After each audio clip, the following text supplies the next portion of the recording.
And let's. Hey everybody, here is Ute Heggen and Michelle Chaplin.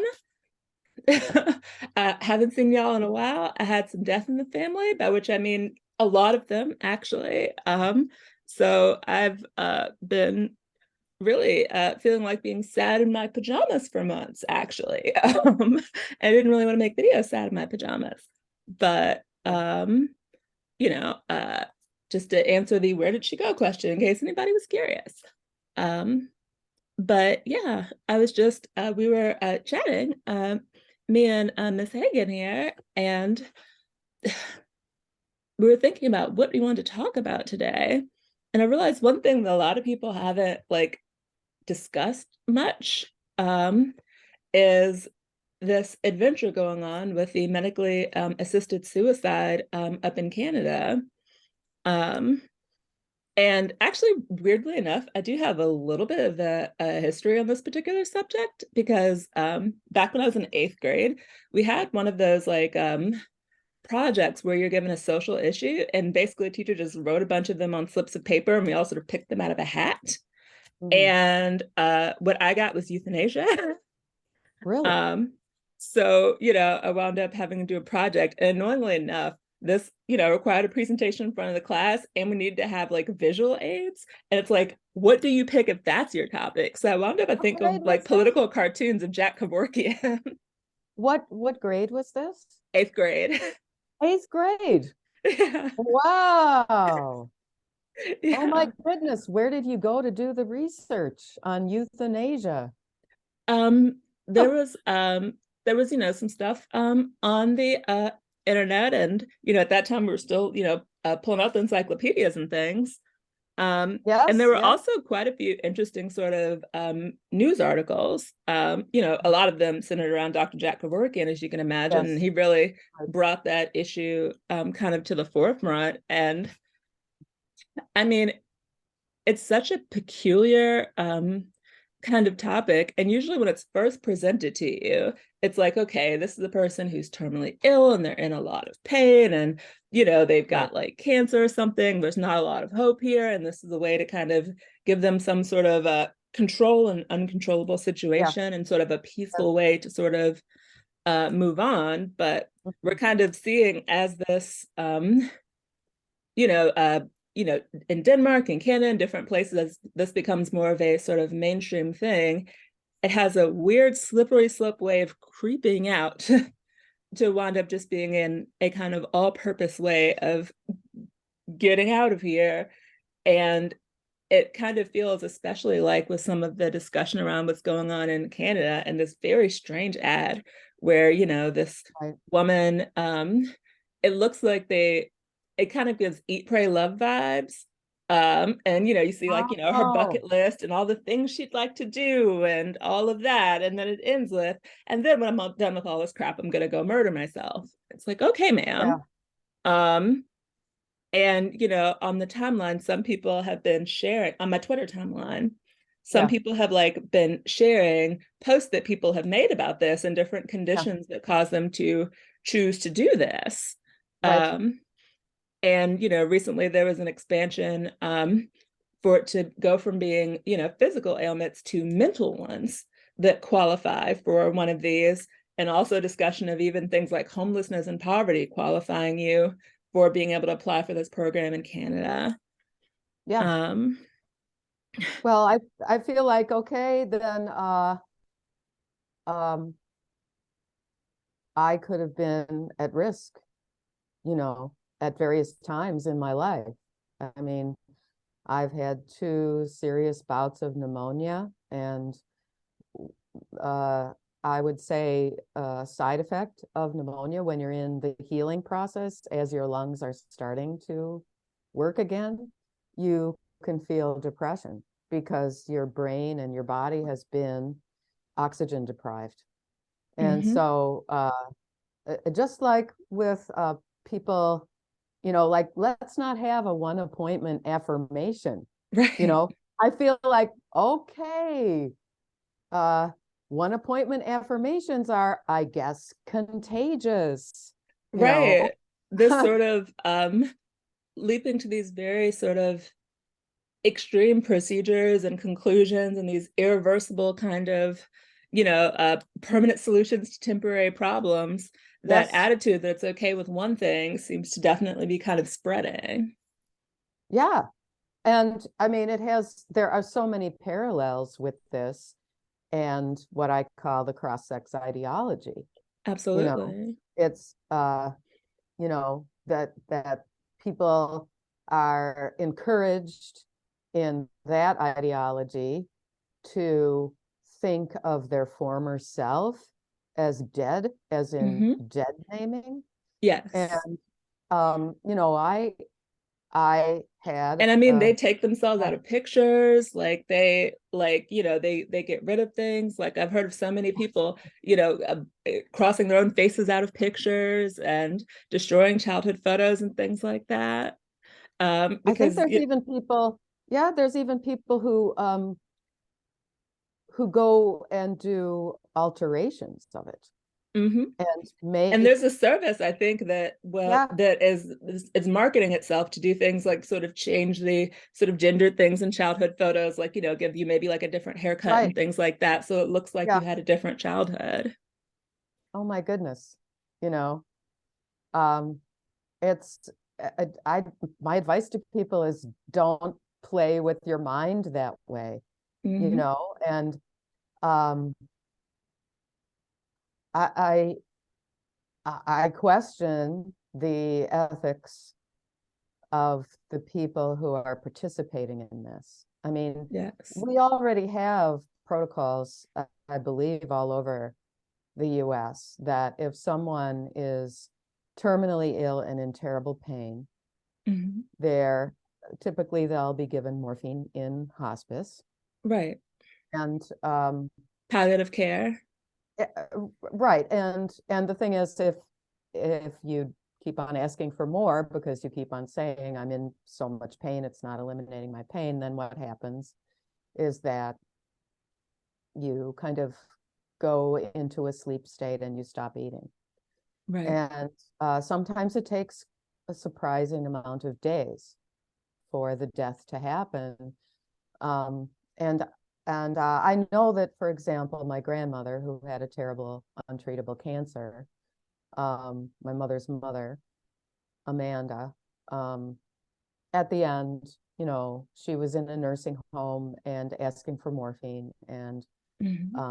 at one point, this was back in 1960, and um, at one point, I guess the doctor told my mother's older sister, um, those were the two who were there, and it was in my hometown, Madison, Wisconsin. My grandmother lived in a small town called Stoughton, and uh, the doctor said, this might cause her to die. Right. This amount of this painkiller could cause her to die. And what are her religious beliefs about this? Because of course, my grandmother was the wife of a Lutheran minister who was from a rather pietistical sect called the Right. Howes. And um,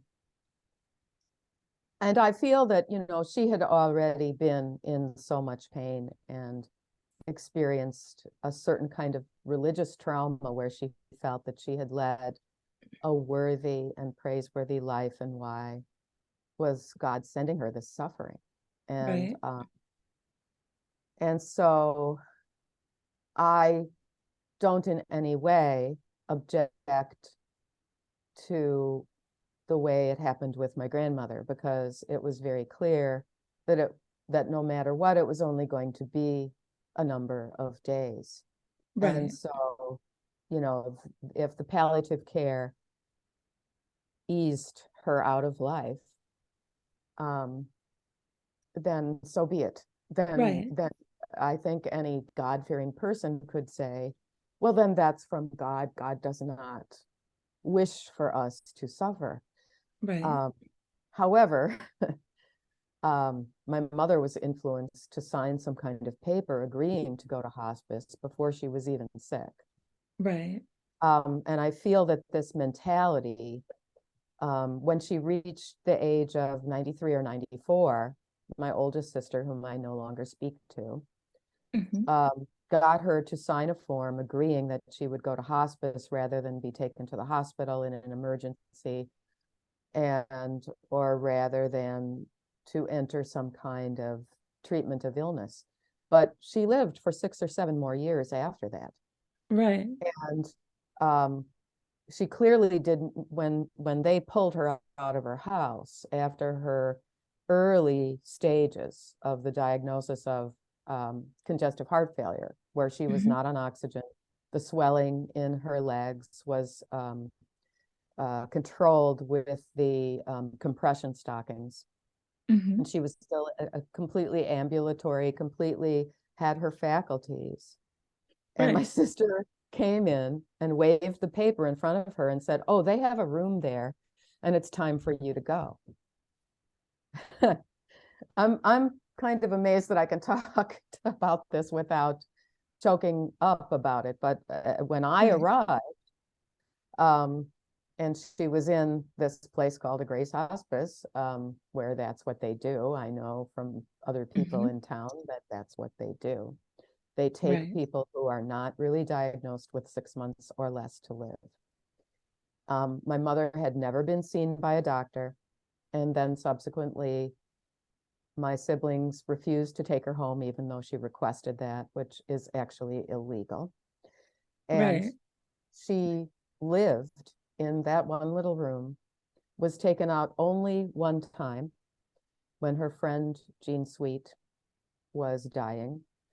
And she went to see her. Jean had requested to see Lorraine.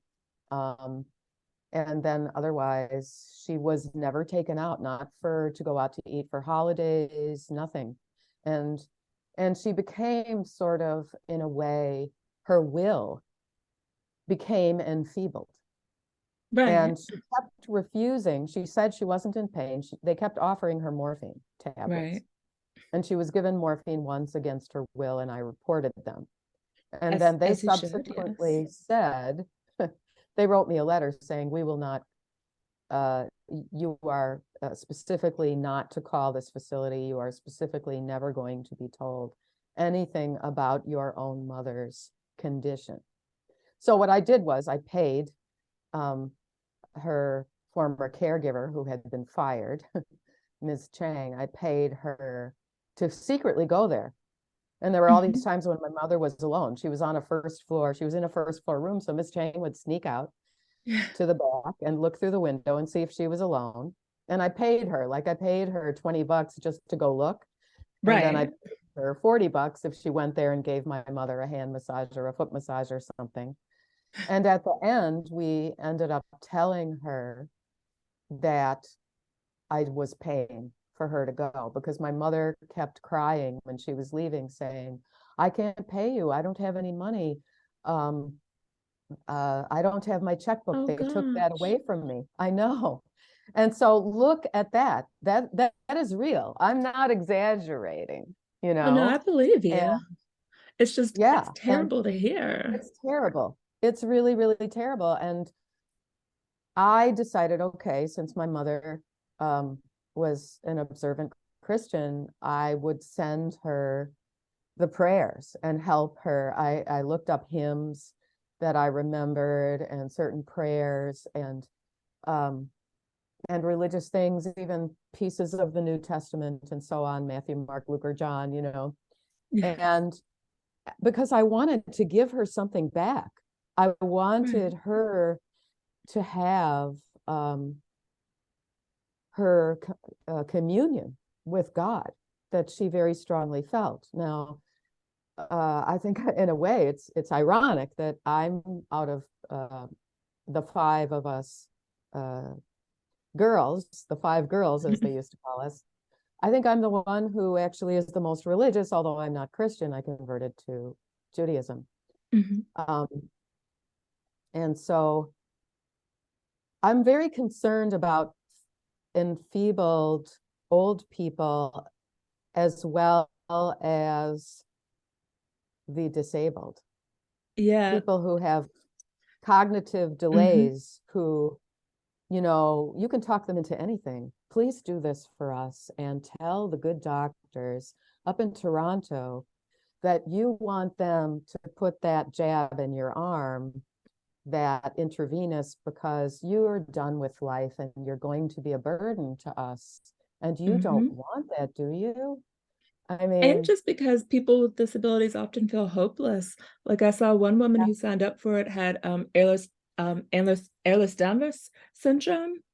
Um, and you know, a lot of people like live with that. That's not a thing that'll take you out of this world or anything. right.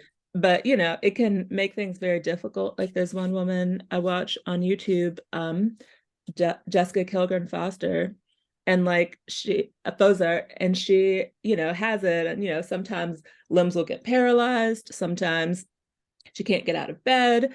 Like, you know, sometimes she'll, you know, be in a state that I think at one point she was in bed for like 3 months or something like that.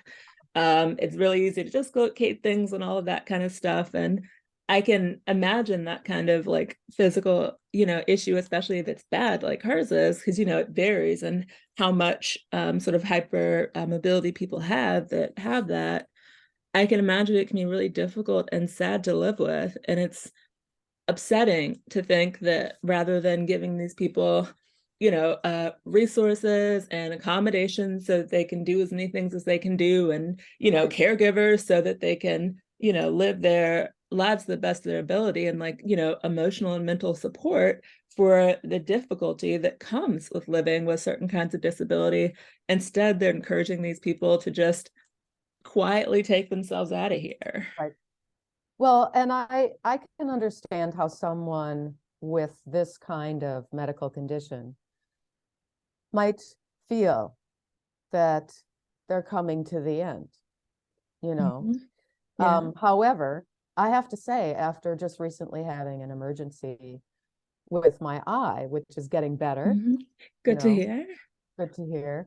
Um, I had a couple of days of panic when I thought I was headed towards a retinal detachment and that there could be, you know, some failure in the treatment of it. And then maybe I would become blind in one eye. And how would I manage to do all my work? Now I'm getting emotional. How would I Yeah. manage to do all my work in this woods? You know, I'm the author of In the Curated Woods, And you got and to be able to curate your woods. I have so much still to do. There's way too many weeds out there, even growing now. They must have antifreeze in the veins or something. But, you know, I think about, I'm very fortunate because it was something else. It was just a little explosion of floaters, which affected my vision a little bit, and I seem to be getting better. Um, but it was, you know, I'll be 66 soon, and it kind of Mhm. made me feel my age. But on the other hand, I'm hale and hearty. Are you kidding? I'm doing Yes. push-ups. I'm pushing a wheelbarrow. I'm raking. I'm, you know, and Yeah. and I'm very concerned that just like with gender dysphoria diagnosis, that it's Mhm. that this assisted suicide is going to become a one appointment You asked for it and we're or signing for off on it and we're just going to it's send you going to down the conveyor become, what belt. do I want to say? An enterprise, an economic Yeah. enterprise. And it's like, I'm like, you call, you know, I'm from Wisconsin. There's this thing called Wisconsin nice, where, you know, you act so nice to everyone, but then behind their back, you say Yeah. a In the bunch of South, they call that stuff. nice nasty. Right. And so there's a thing called Canada Nice too, which I think Canada Nice has now allowed itself to be kind of talked into, uh, you know, transing kids as, and Hmm. then um, now there's this, you know, I'm afraid that it could turn into a death cult. What are they going to do if a bunch of people come together? Right. And I mean, and What? that's a thing that happens. Like we know, we see with, in particular youth who are very susceptible to it, that, there'll be whole like, social groups where they'll do things like make suicide pacts and things like that. Like that's, Yeah, we know that suicide contagion is like very real, which is why there's journalistic guidelines about being careful how right, you discuss it so that you don't encourage copycats and contagion. right. Like we know that that's how this sort of phenomenon functions. Yes. Yeah, And I mean, as it's far as the economic incentive, what I've heard is that it has to do with like saving costs on the socialized medicine that they have there. So in order to, avoid having to outlay a lot of resources with these, expensive conditions that, may not have a very good, rate of success and things like that, as far as like how much more life you have, they can just, cut that off because, you think about what it costs to treat cancer versus what it costs to just take you on out of here. It's a lot cheaper to take you out of here. And that also brings in, the death panel discussion, that well, kind of thing. yes, and there are a couple of things here. Like I'm quite concerned now because there's basically an army, a battalion of detransitioners, Mm-hmm. especially girls who got into this in their teens, like Michelle Aleva and Chloe Cole and Mm-hmm. And Camille Kiefer. I mean, we could just yeah, spend so the many. whole rest of the time.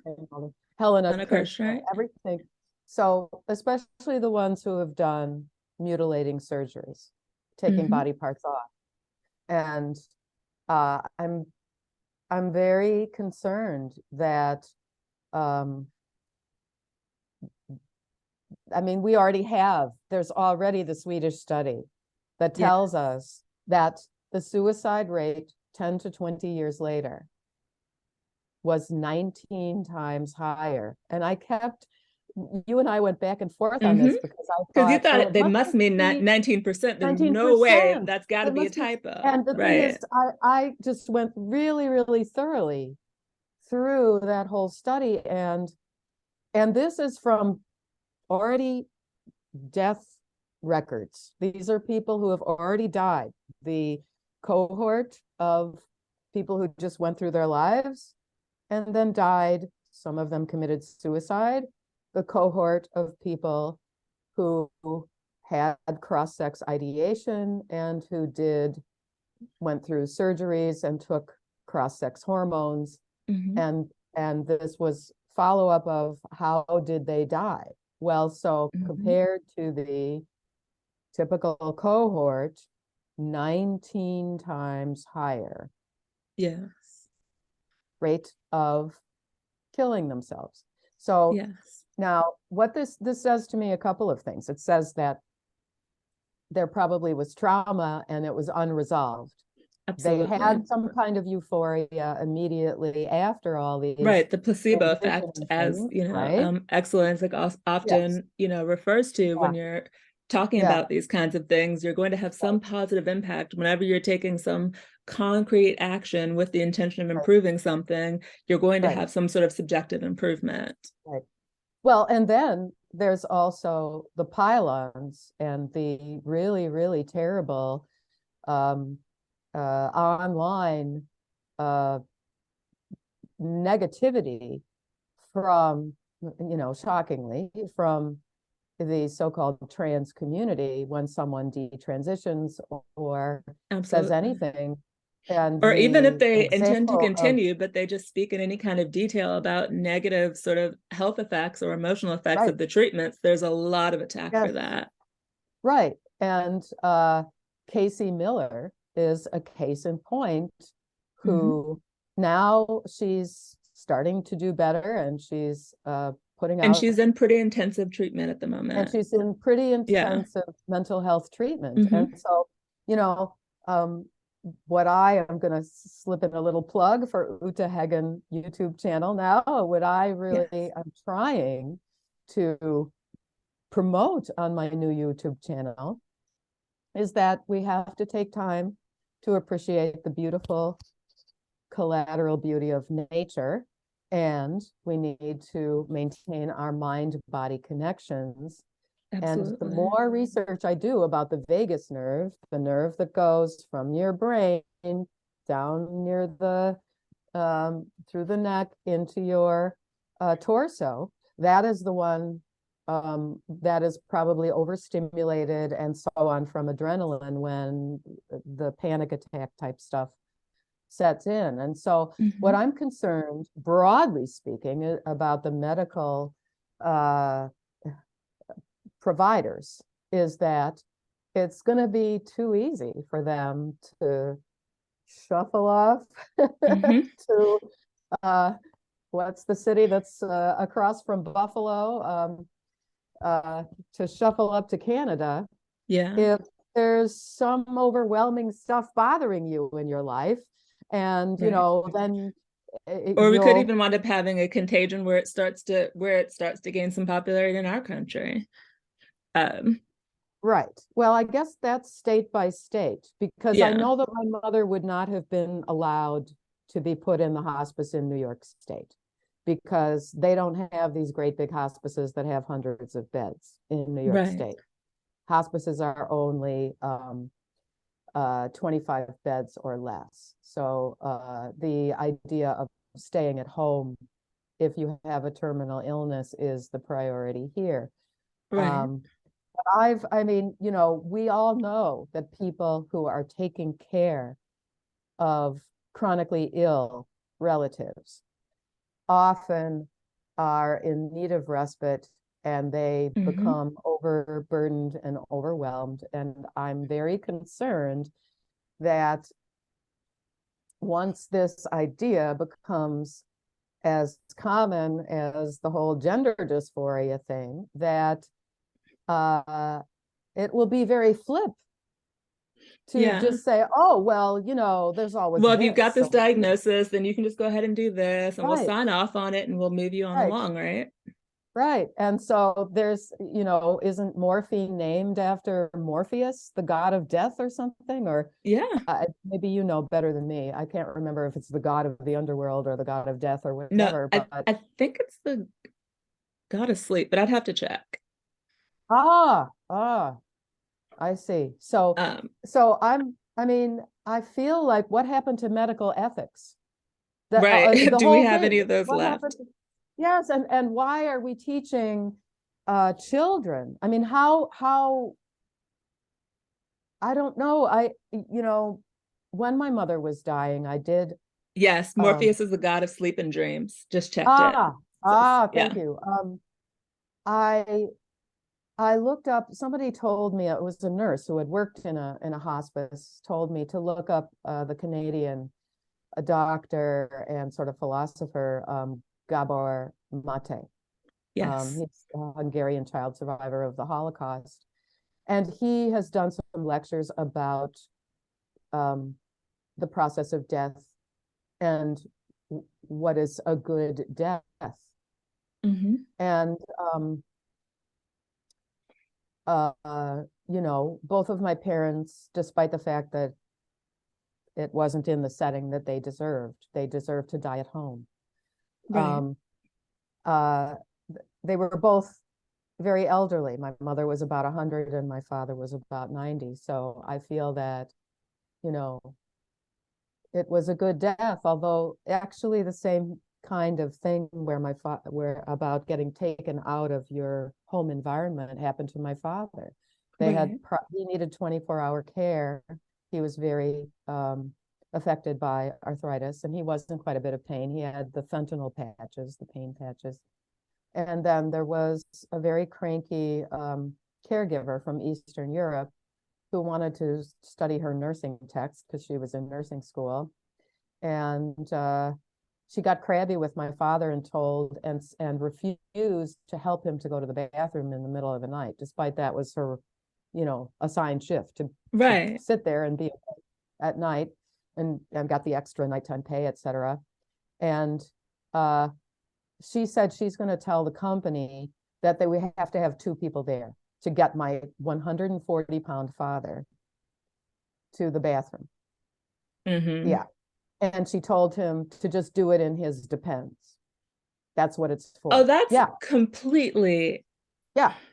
And so then that's what we're going to get. We're going to get this really, really asinine, harsh, cruel attitude towards the elderly. Mm-hmm. And so they found a place at the same hospice my mother was caused to go to. And um, and he wasn't told that if you agree to come here, he was still ambulatory, had really Right. most of his marbles, although sometimes he would talk about his deceased brother as if he was still alive and, that type of thing. But I think it was because of the inactivity. He wasn't getting enough oxygen to his brain and stuff. I mean, yes, people do get, old age, Yeah, they dementia, forget and things. It so on. It's happens. understandable. However, um, I think there are ways, to preserve as much as of your mind as possible. Mm-hmm. And some of my ideas about that come from teaching in special education. But my father was not told that once you agree to come here, where we'll take care of you. They Right. were kind of doing the Morpheus dance in front of my father. They didn't tell him, but if you have pain, if you want pain relief, it won't be the fentanyl patches anymore. It will be morphine pills. Mm-hmm. And so he started taking the morphine. I expected to go see him because we were expecting that he would maybe live, a couple of months or something. And I had just had this big surgery to remove a fibroid the size of my fist from my uterus. And so I couldn't really travel right then. But then Right. what happened was my father, felt that he was more kind of alone and isolated and stuff. And he asked for more pain medication. And so he went into that fog. He went into that morphine fog and he died 9 days after they took him there.